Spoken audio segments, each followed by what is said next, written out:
पढ़ लिए हैं, संधि पढ़ लिए, ठीक है।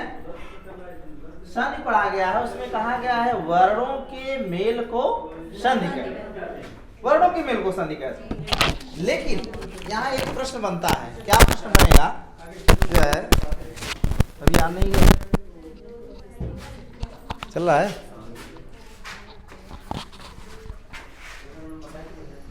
देखिए।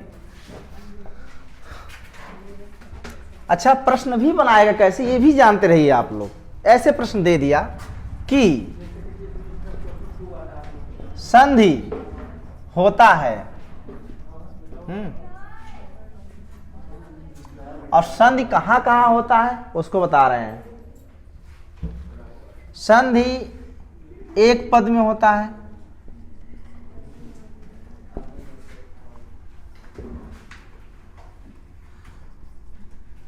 धातु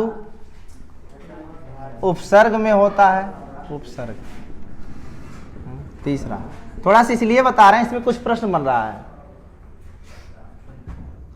समास में होता है,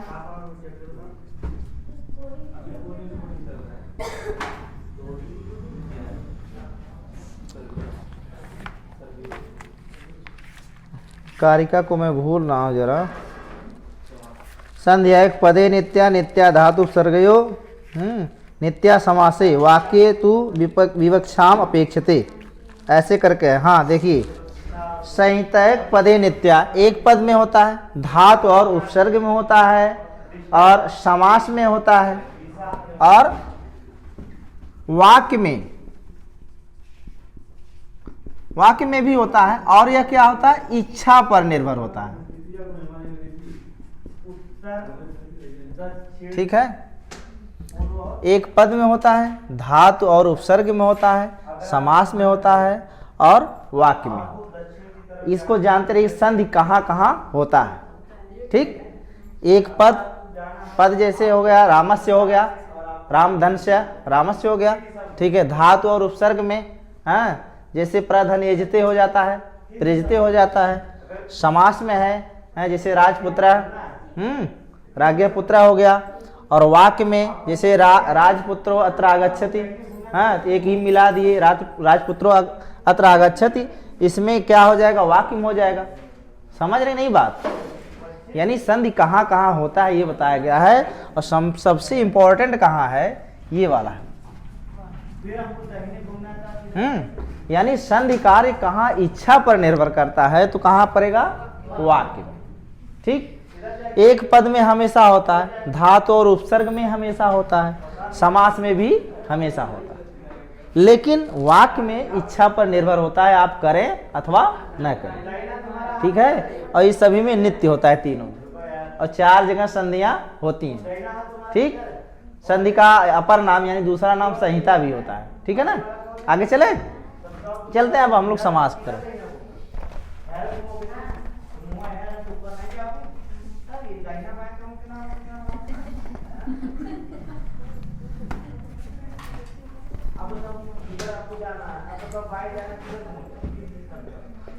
समास होता है, समास होता है, हाँ? दे देगा वर्णों में, ठीक। दूसरा पदों में, तीसरा दोनों में, चौथा किसी में नहीं। तो क्या होगा, हाँ, किस में होगा, पदों में समास होता है, वर्णों में संधि होती है, और दोनों में भी संधि होती है, ठीक। किसी में नहीं तो ये ऑप्शन नहीं है। बात समझ गए ना। समास कहाँ होगा, पदों में होगा, है ना। आगे ये प्रश्न बनेगा, समास कहाँ होता है, पदों में होता है।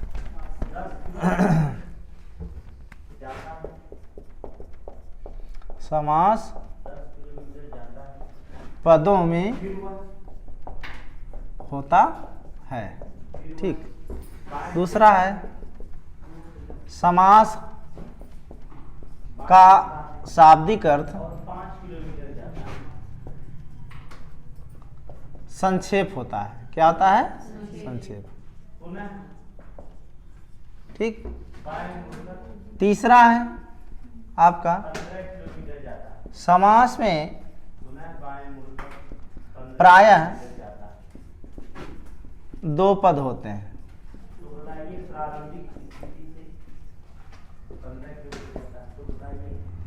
पूर्व पद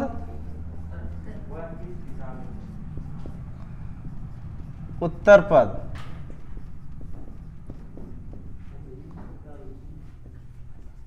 ठीक। पूर्व मतलब पहला और उत्तर में बाद। ठीक।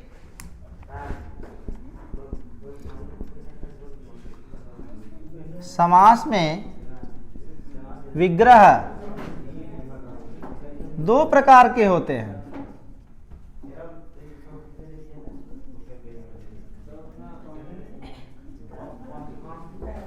दो प्रकार के होते हैं, मालूम है? समास में विग्रह दो प्रकार से होते हैं। कौन कौन? नहीं बात देखिए। अरे वाह। लौकिक एवं अलौकिक। ठीक। फिर पूछ देगा लौकिक विग्रह किसमें होता है? लौकिक साहित्य, लौकिक संस्कृत में, वेदों में, ऐसे से कर देगा। तो ये जो है लौकिक विग्रह जो होता है, जैसे हम लोग किरात अर्जुनीयम पढ़ लेते हैं, अभिज्ञान शाकुंतलम पढ़ लेते हैं, उसका क्या होता है? लौकिक विग्रह होता है। और अलौकिक विग्रह जो होता है वेदों में होता है। किसमें होता है? वेदों में होता है। इसको जान लीजिए, ये किसमें होता है? वेदों में। ठीक है ना? अच्छा, जान गए। लौकिक संस्कृत जो होता है, लौकिक विग्रह जो होता है, ये लौकिक संस्कृत हुआ जो हम लोग पढ़ते हैं, सामान्य संस्कृत। और अलौकिक जो होता है वह वेदों में। ठीक। उसमें भी मतलब जिसे पूछ लेगा संस्कृत में, वैसे संस्कृत हिंदी में एक ही होता है, एक हाँ लौकिक होता है। मिटाते हैं इसको।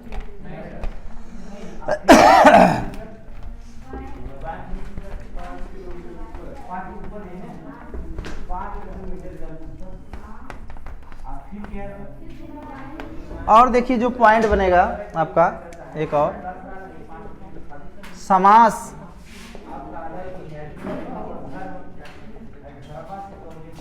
समास जो है कैसे बना है? समास कैसे बना है? सम उपसर्ग पूर्वक है। क्या है? उपसर्ग पूर्वक है। और अस धातु है। और क्या है? घय प्रत्यय। ठीक है। और अस धातु है, इसका अर्थ क्या है? छेपड़े अर्थ। छेपड़े मतलब फेंकने के अर्थ में। क्या है? फेंकने के अर्थ में।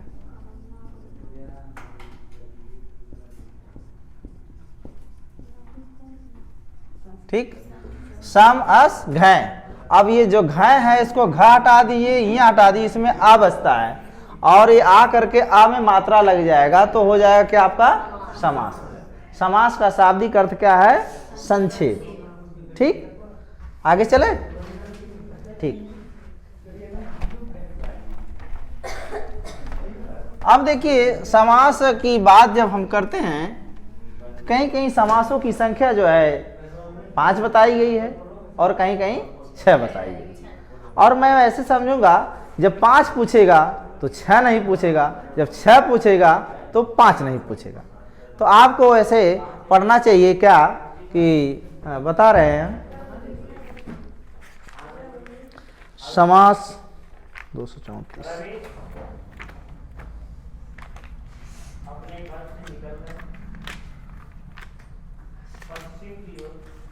देखिए समास के मुख्य 4 भेद हैं, उसको देख लीजिए। चारों में तब जाकर के आ जाता है क्या क्या। पहले है आपका अव्ययी भाव। देखते रहिएगा किसका कौन भेद है, उससे भी प्रश्न बनता है। तत्पुरुष,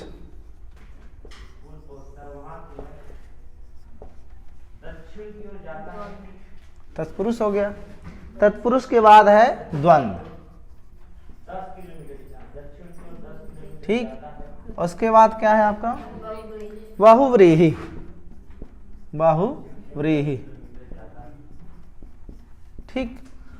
अब चार तो आपको मोटे मोटे दिख रहे हैं, अव्ययी भाव, तत्पुरुष, द्वंद्व और बहुव्रीहि। अब इसमें जो है तत्पुरुष के अंतर्गत दो दे दिया है, ठीक है ना, कर्मधारय और द्विगु। ऐसे पूछेगा कि निम्न में से जैसे दे दिया कर्मधारय और द्विगु, कर्मधारय और द्विगु। ज्यादा कठिन नहीं पूछेगा प्रश्न, ऐसे पूछेगा कि द्विगु समास किस समास का उपभेद है,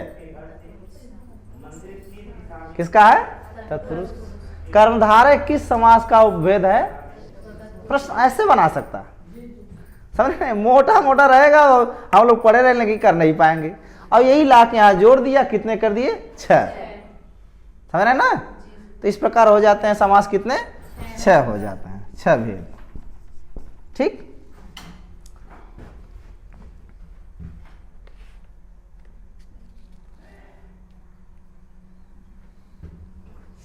चले,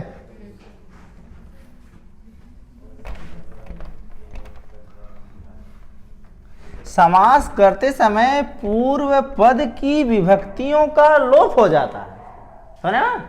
समास करते समय ये भी होगा, समास करते समय पूर्व पद की विभक्ति का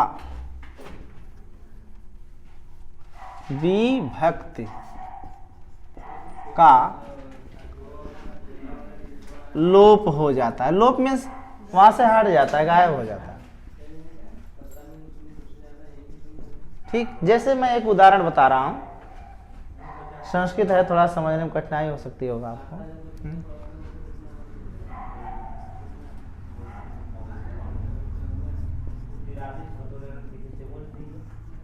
क्या लिखा है, प्राज्ञ पुरुष, ठीक। और मैं इसका समास लिख दे रहा हूं,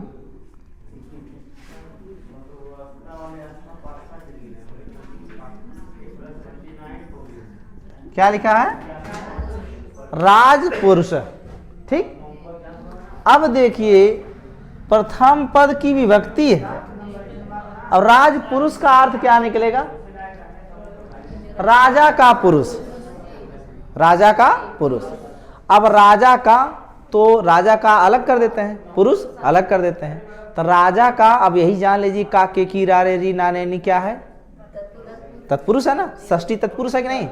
अब वह रूप हो गया गायब, और हो गया राज, और पुरुष का पुरुष हो गया, तो प्रथम पद की विभक्ति का लोप हुआ कि नहीं, तो हो गया राज पुरुष, ठीक है ना।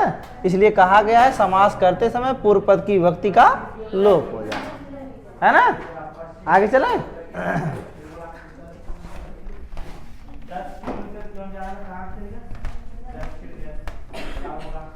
अब हम सभी लोग चलते हैं जो क्रम से अव्ययी भाव समास पढ़ते हैं।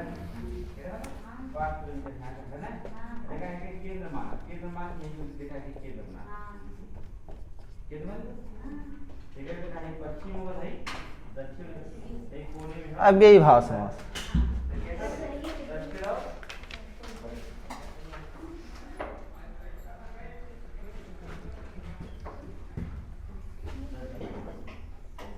अव्ययी भाव समास का अर्थ केवल अव्ययी भाव का ही अर्थ जो है यौगिक अर्थ, यानी अव्ययी अलग और भाव अलग है।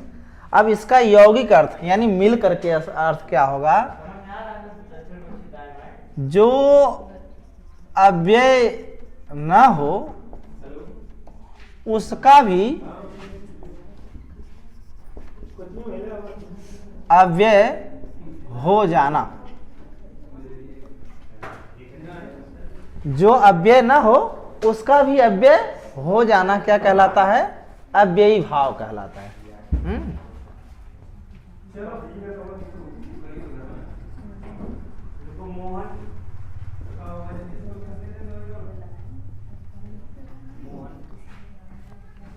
ठीक है। और अव्ययी क्या है उसको भी देख लीजिए। अव्यय क्या है? अव्यय जानते हैं? इसको नोट कर लिए हैं? हैं? अव्यय जानते हैं? हाँ हाँ हाँ बता रहे हैं, बहुत अच्छी बात।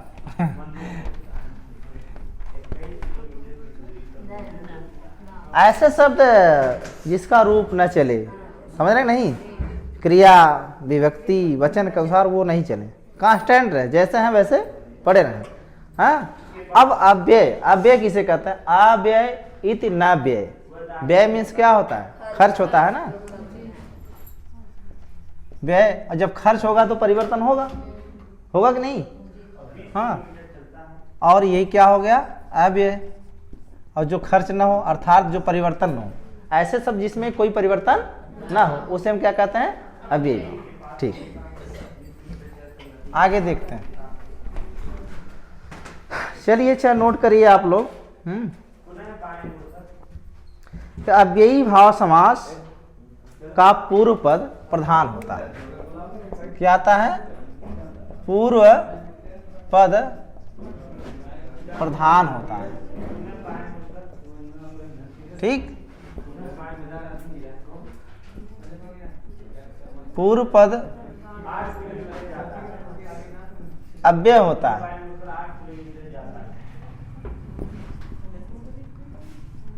उत्तर पद संज्ञा होता है। ठीक है,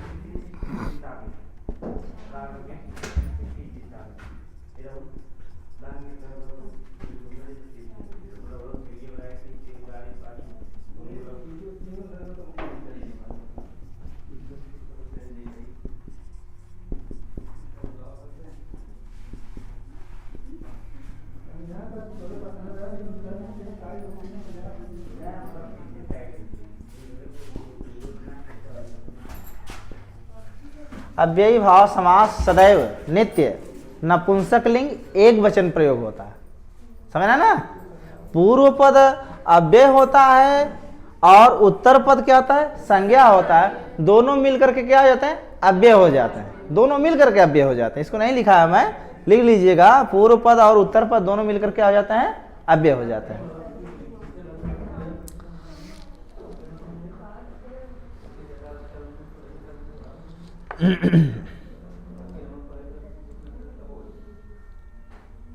आगे चलें?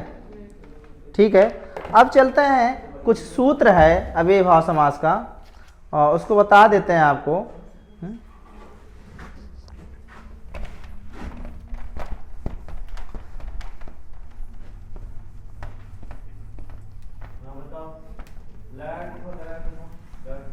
सूत्र मतलब ये है कि बहुत लंबा सूत्र है और लगभग ये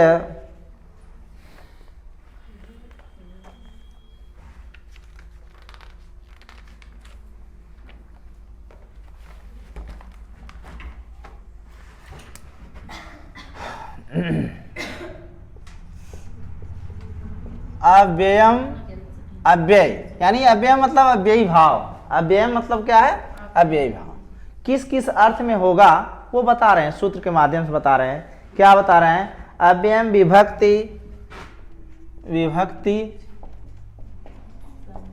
समीप समृद्ध, समृद्ध वृद्ध, वृद्ध वृद्ध,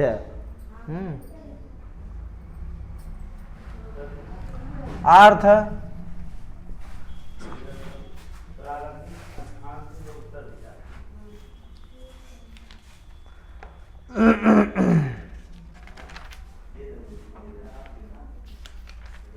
अव्ययम समीप समृद्ध वृद्ध अर्थ अभाव, अभाव अत्यय असंप्रति,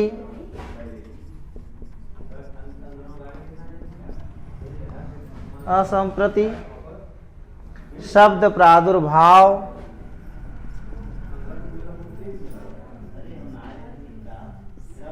दुर्भाव, दुर्भाव शब्द प्रादुर्भाव एक में रहेगा। उसके बाद जो है पश्चात्य,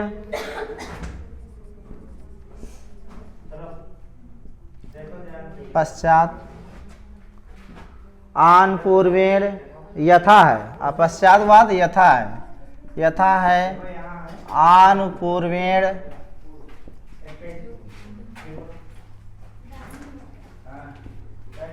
आन पूर्वेण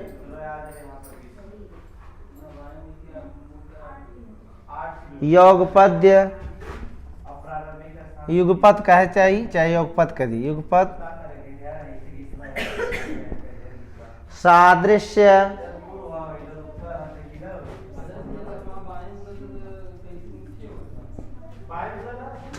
सादृश्य, संपत्ति साकल्य, संपत्ति साकल्य मतलब संपूर्ण, संपत्ति अंत। इन शब्दों में, अंत शब्दों में अव्ययी भाव समास होता है।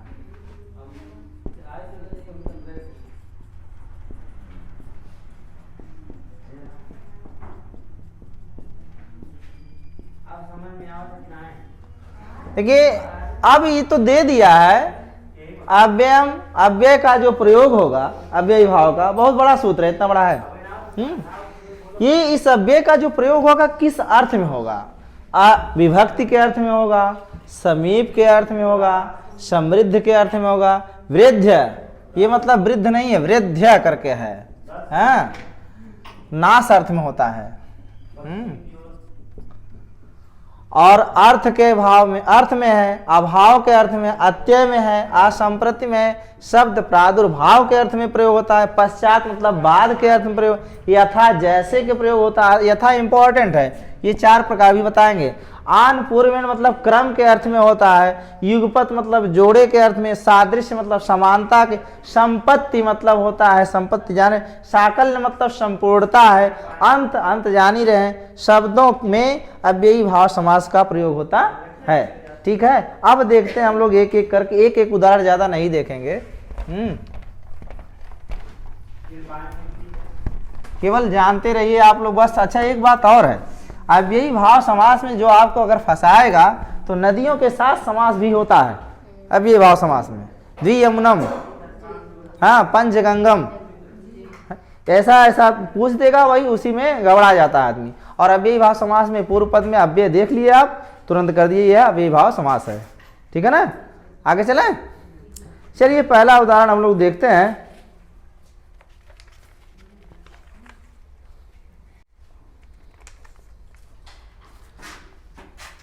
विभक्ति अर्थ में जो हम बताए थे, अधिहर्य, यह विभक्ति अर्थ में क्या है? विभक्ति अर्थ में। अब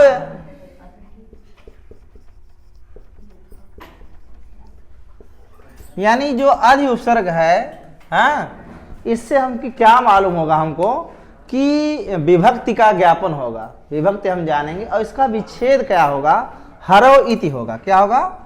हरव इति। ठीक है, हरव इति। अब हरि जो है, हाँ, हरि सप्तमी का रूप है ना, हरि सप्तमी का रूप है, इससे हमको विभक्ति का पता चल जा रहा है। अधिहरि इसका अर्थ होगा हरि में, है ना, हरि में होगा ना, अधिहर, हरि के अधीन अथवा हरि में। ठीक है, ये शब्द हमको ज्ञापित हुआ, तो इसका क्या होगा? विच्छेद हरव इति। ठीक है ना। और इसमें अधिहर्य है, तो पूछेगा प्रश्न, कैसे पूछेगा कि अधिहर्य में अधि जो अव्यय है वह किस अर्थ में है? तो आप क्या कहेंगे? विभक्ति अर्थ में। किस अर्थ में? विभक्ति। ऐसे प्रश्न बनेगा। अगर टफ बनाएगा तो ऐसे बनेगा, और नहीं तो कहेगा अधिहर्य में समास कौन? सब लोग जान ही रहे हैं कि अव्यय है, तो मार दो ठाक जो है अव्ययी भाव समास। लेकिन क्या है? हरव इति। हरव सप्तमी एक वचन का रूप है। ठीक है, इति, हरव इति, ऐसा, हरि में ऐसा, इसका अर्थ निकलेगा, तो हो जाएगा अधिहर्य। ठीक, समझ में आया ना? आगे चले, मिटा दें इसे। का है भैया पीछे वाले कुछ समझ में आवत हो हैं? आपको तो समझ में आना चाहिए क्योंकि आप संस्कृत हिंदी पढ़ाते हैं, संस्कृत भी होगा उसमें, है ना। हाँ आगे देखिए, विभक्ति के बाद आ गया था समीप अर्थ में। क्या है? समीप अर्थ।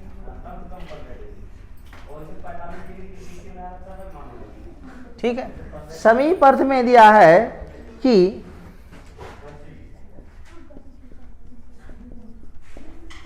क्या लिखा है? उपगंगम। क्या हो, कोई दिक्कत है क्या? गलत लिखा गया? नहीं देखिए भाई, सब पूर्ण नहीं होता है, अगर कोई गलती हो तो बताइएगा। उपगंगम। ठीक, अब यहां देखिए पूर्व पद क्या है? उप है। उत्तर पद क्या है? गंगम है ना। अब जो पूर्व पद उप है किस अर्थ में लगा है, अभी हम जब विच्छेद करें, विग्रह जब करेंगे तो पता चल जाएगा, है ना।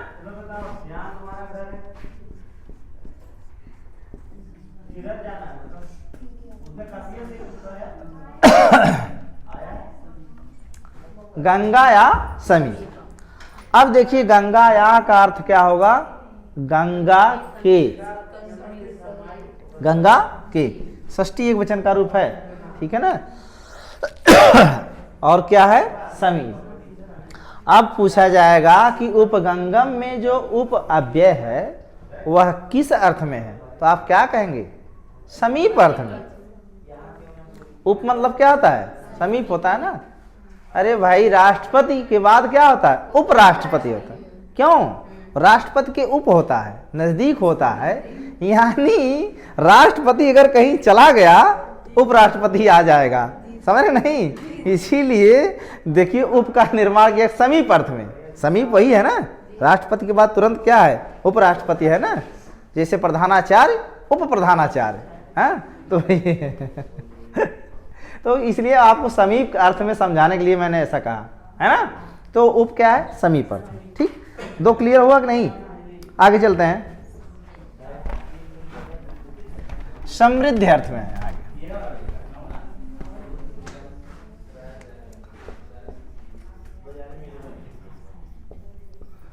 समृद्धि अर्थ में है और इसका उदाहरण है आपका सुमद्रम। सुमद्रम, ठीक, सुमद्रम है और इसका जो विग्रह होगा मद्राणाम समृद्धि। मद्राणाम समृद्धि। अब इसमें जो सु है धन मद्रम है, सु है धन मद्रम है।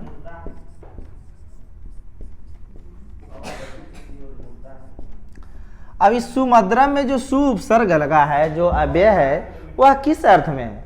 समृद्धि अर्थ में। और इसका अर्थ होगा मद्राणाम समृद्धि, मद्र देश की समृद्धि। मद्र कोई देश था, है? जैसे हम लोग का कोई गांव जिगना है, करमनपुर है, तो वैसे क्या है? मद्र देश की समृद्धि। और क्या है? सुमद्रम, है?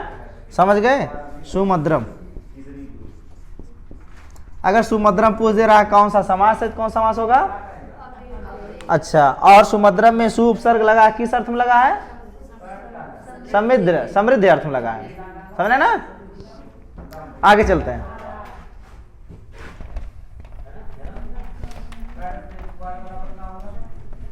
आगे विरद्धि कर दिया है, विरद्धि, वृद्धि, है। इसको उच्चारण करने में थोड़ा कठिनाई हो रही है हमें, है। वृद्धि, इसका अर्थ है नाश। क्या है? नाश अथवा दरिद्रता। दरिद्रता मीन्स जानते क्या होता है? दरिद्र, जानते हैं? नहीं जानते हैं? दरिद्र है? नहीं जानते हो? दरिद्र, दरिद्र नहीं जानते? अरे गौवा में कहे मारा दरिद्र है, कहते ही नहीं?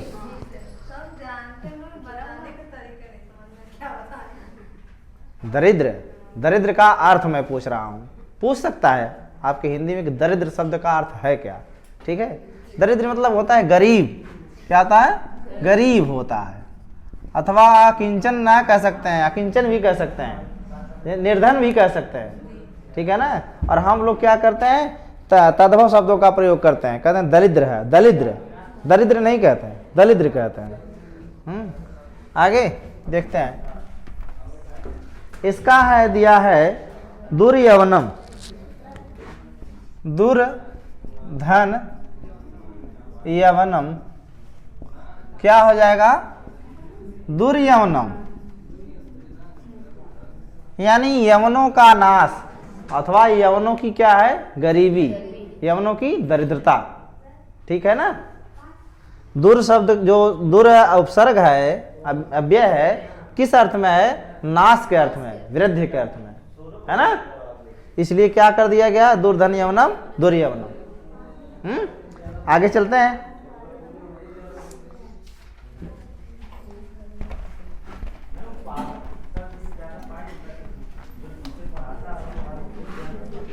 आगे देखते हैं हम लोग अभाव।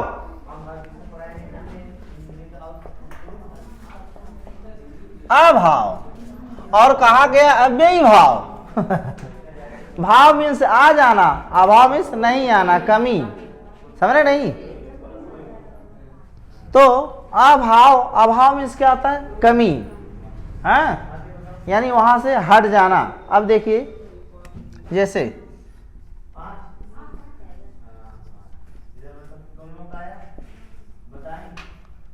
क्या लिखा है?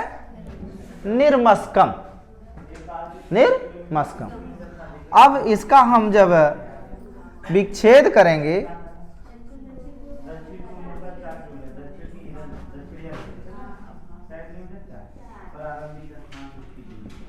मस्का नाम अभाव है। मशक मीन्स जानते हैं? मशक, हाँ, मक्खी तो अलग है, मच्छी का नाम हो जाएगा, मच्छर है। मस्का मीन्स क्या है? मच्छर। मस्का वजन मत जान जाइए जो माठा मार निकालते हैं। वो मस्का अलग है, ये मस्कम है। मशक मीन्स क्या होता है? मच्छर होता है। संस्कृत में पूछ भी लेता है। एक बार पूछा था चिक्रोड का अर्थ क्या होता है? चिक्रोड जानते हैं? नहीं जानते? हाँ, गिलहरी होता है। शाखा मरकटिका, हाँ, शाखा शाखा में शाखा होता है, मरकटिका मतलब बंदरी। छोटी बंदरी, हाँ, ठीक है। तो मस का नाम अभाव है, मच्छरों का अभाव। इसी तरह से आपका निर्जनम क्या होगा?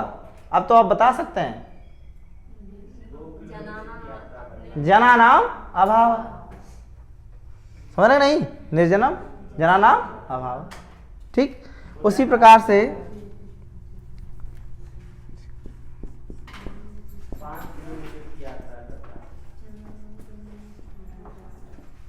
निर्मक्षिकाम, निर्मक्षिकम, निर्मक्षिकम तो क्या हो जाएगा? मक्षिका नाम अभाव है, जहां मक्खियां न हो। तो यहां पर जो निर उपसर्ग लगा है, किस अर्थ में लगा है? अभाव के अर्थ में लगा। समझ रहे नहीं? आगे चलें।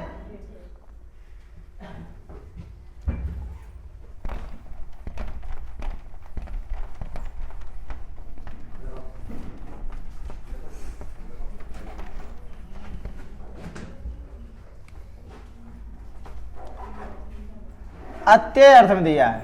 क्या दिया है? अत्यय का अर्थ होता है नाश। यहां भी क्या होता है? नाश, ठीक है। अब इसका विग्रह आपको बता रहे हैं, पहले समास बता रहे हैं।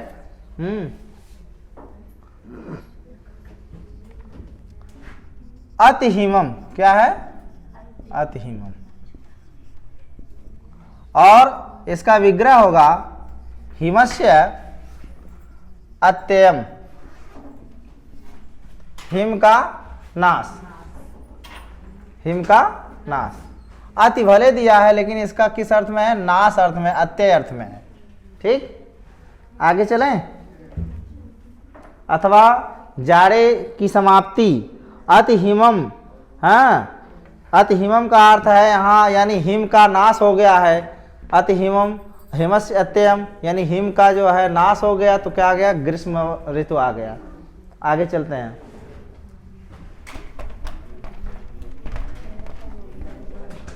देखिए असंप्रति,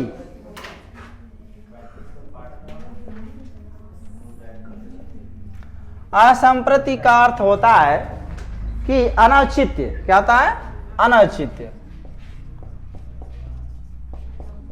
और अनौचित्य का अर्थ क्या होता है, उचित से औचित्य होता है ना, अनौचित्य जो उचित ना हो। ठीक है, अब जो उचित नहीं हो उसका उदाहरण दे रहे हैं। क्या दे रहे हैं,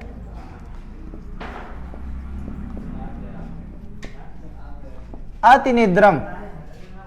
अति निद्रम, अति निद्रम का है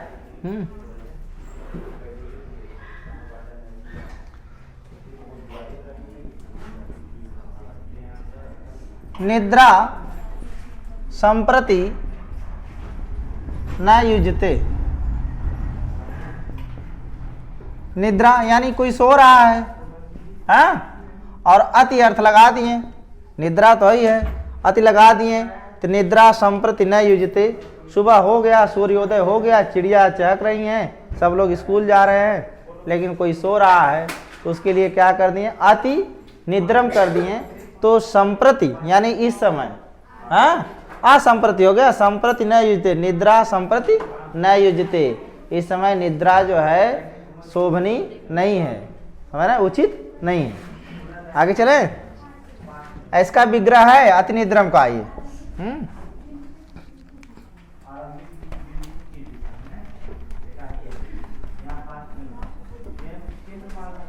आगे देखते हैं फिर शब्द प्रादुर्भाव।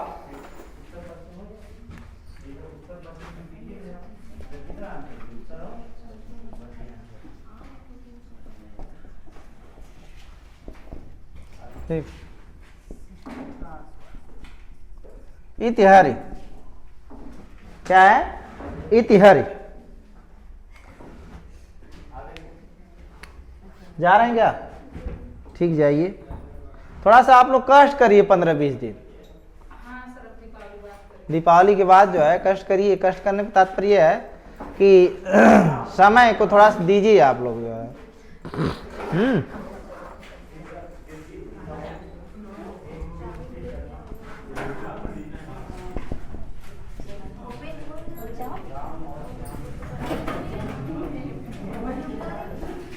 हरि शब्द से प्रकाश है, इसका विग्रह है इतिहरि का। इतिहरि का जो है विग्रह है, और इति का जो अर्थ है वह शब्द प्रादुर्भाव के अर्थ में, यानी हरि ऐसे हैं, हरि ऐसे हैं, ये दिखाया जा रहा है इतिहरि के द्वारा। हरि शब्द से प्रकाश है, इतिहरि, हरि ऐसे हैं, हरि। प्रादुर्भाव मतलब उत्पन्न होना, समझ रहे ना, यानी यहाँ पर हरि शब्द का जो है, शब्द का प्रकाशित किया गया है। कहा गया इति हरि, हाँ, हरि ऐसे हैं। जैसे हम लोग पहले नहीं सॉल्व करते थे क्वेश्चन मैथ वाला, तो कहते थे इति सिद्धम, होता था कि नहीं? हाँ, देखे हो आप लोग? अरे भाई इति सिद्धम नहीं लिखा जाता था यूपी बोर्ड में, सीबीएसई बोर्ड नहीं भाई, आप लोग सीबीएसई बोर्ड पढ़े हो, आप जानती होंगी। इति सिद्धम लिखा जाता, मैथ था आपका? अरे 8वीं तक प्रमेय निर्मेय जब हम लोग जो है सॉल्व करते थे, तो लास्ट में इति सिद्धम लिखा जाता था ना, वहाँ प्रकाशित कर दिया, ऐसा हमने सिद्ध किया। वही करें इति हरि, ऐसे हरि हैं, ठीक है। हरि शब्द का क्या हुआ, प्रकाश कर दिया गया, यानी सामने रख दिया गया। आगे चलें।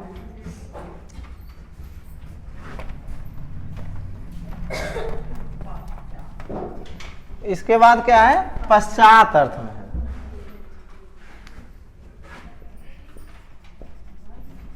पश्चात अर्थ क्या होता है, बाद, हाँ। और इसका उदाहरण बहुत प्रसिद्ध है, अनुविष्णु, यही है ना, अनुविष्णु, अनुविष्णु, अनुविष्णु है। अब इसका विग्रह जो होगा विष्णोः पश्चातम, है ना। अब इसमें अनु अव्यय जो लगा है किस अर्थ में लगा है? पश्चात अर्थ, यानी विष्णु के बाद। विष्णु के बाद कौन है? महेश है समझ रहे नहीं अनु विष्णु यानी विष्णु के बाद कौन? महेश मान, उनके पीछे पीछे चल रहे हैं। अनु विष्णु, विष्णु के पीछे आगे चलते हैं। मिटा दें?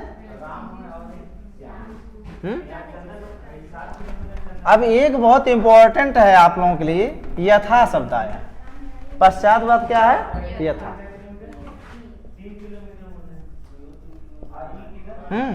और यथा के जो शब्द हैं वो 4 अर्थ में प्रयोग होते हैं। किसमें? यथा शब्द यानी यथा उपसर्ग, यथा अव्यय 4 अर्थों में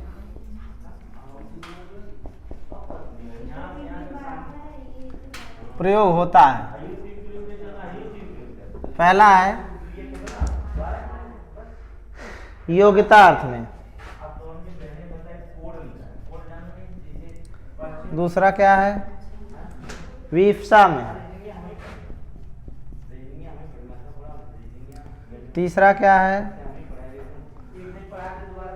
अनतिक्रम में,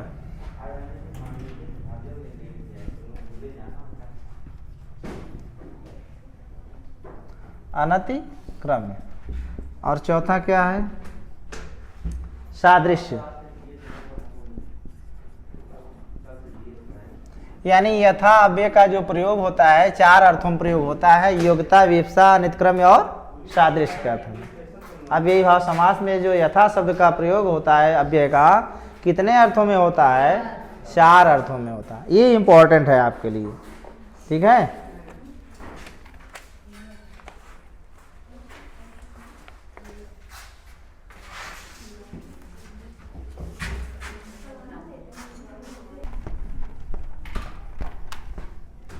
पहले योग्यता का है उदाहरण, यथा रूपम, यथा रूपम, और इसका विग्रह होगा रूपस्य, रूपस्य योग्यम, यानी यथा का जो यहाँ पर है अव्यय का प्रयोग हुआ है वह योग्य अर्थ में है। किसके? योग। यथा रूपम, रूपस्य योग्यम। यथा वही योग्य अर्थ में है ना, जैसे होता है ना, यथा का अर्थ जैसे होता है। कहते हैं यथा रूपम, यथा उचित, कहते हैं ना यथा उचित हो, जैसा उचित हो, तो यथा रूपम यानी जैसा रूप हो, यानी रूप के योग्य, रूप के योग्य, यथा रूपम हो गया, ठीक है। अब विवक्षा,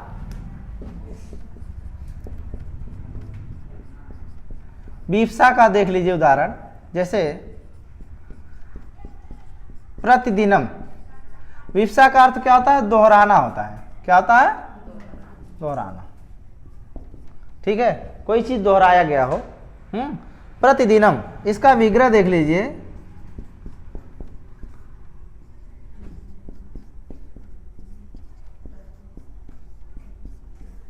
ठीक।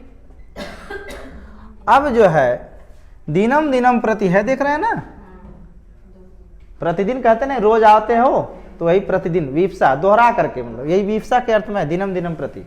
जो प्रति उपसर्ग लगा है, इसमें लगा है प्रति उपसर्ग, वह विवक्षा के अर्थ में है। किसके अर्थ में है?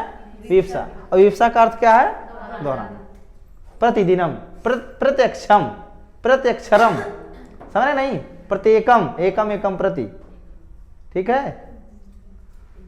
प्रति नरम, नरम नरम प्रति, ठीक है। विवक्षा हो गया। और क्या है विवक्षा के बाद? अनतिक्रम में, अतिक्रमण न करने के अर्थ में, ठीक है। देखिए अनतिक्रम का अर्थ है यथाशक्ति। क्या है? यथाशक्ति, ठीक।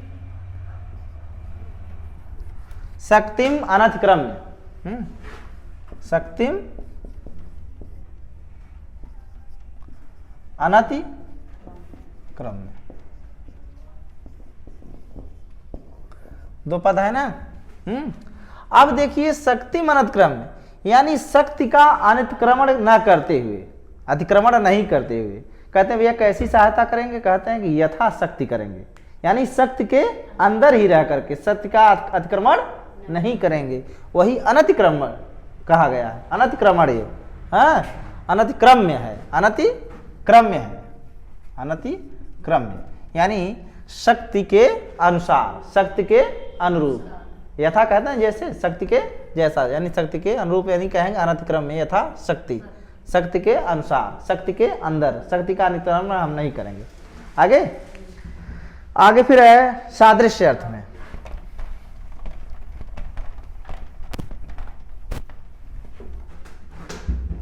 सादृश्य अर्थ में सहरे, सहरी, सहरी, सहरी, और इसका है हरे सादृश्यम, हरे सादृश्यम।